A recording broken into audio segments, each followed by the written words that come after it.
Madame la Présidente, je voulais vous remercier déjà pour ce rapport d'activité et remercier les services de l'administration de l'Assemblée nationale pour l'excellence de leur travail.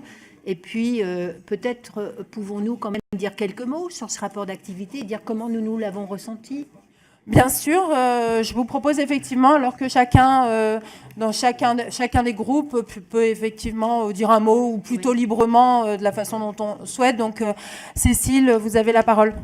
Moi, dire quand même que c'était une année extrêmement chargée, qui s'est effectivement mal terminée, il faut bien en convenir, comme une blessure quand même pour nous à la commission des lois par rapport à une commission d'enquête que nous n'avons pas pu mener à terme. Moi, personnellement, j'en ai été extrêmement meurtrie parce que j'aime cette commission des lois et j'aime l'Assemblée nationale et j'aime cette institution.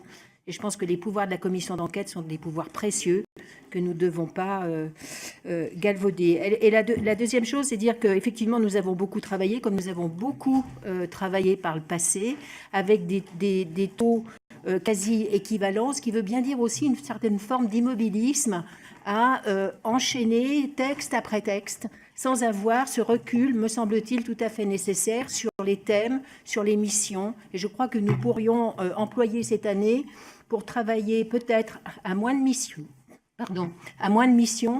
et plus d'interaction sur les objectifs de loi et de propositions de loi à défendre. La deuxième remarque que je ferai, c'est que j'aurais aimé que dans le rapport d'activité, mais peut-être pouvez-vous nous donner des éléments, on sache, par exemple, sur les 18 propositions de loi, la moitié appartiennent à l'opposition, combien ont été adoptées? Et en termes d'amendements, également, quelle est la part des amendements de l'opposition par rapport aux amendements de la majorité? Ça n'est pas dans un esprit polémique, mais c'est parce que nous réfléchissons sur l'Assemblée nationale et nous réfléchissons sur la place de l'opposition et l'utilité, en fait, de son action par rapport aux travaux législatifs que nous menons. Voilà, je vous remercie. Merci. Philippe Gosselin. Merci, Madame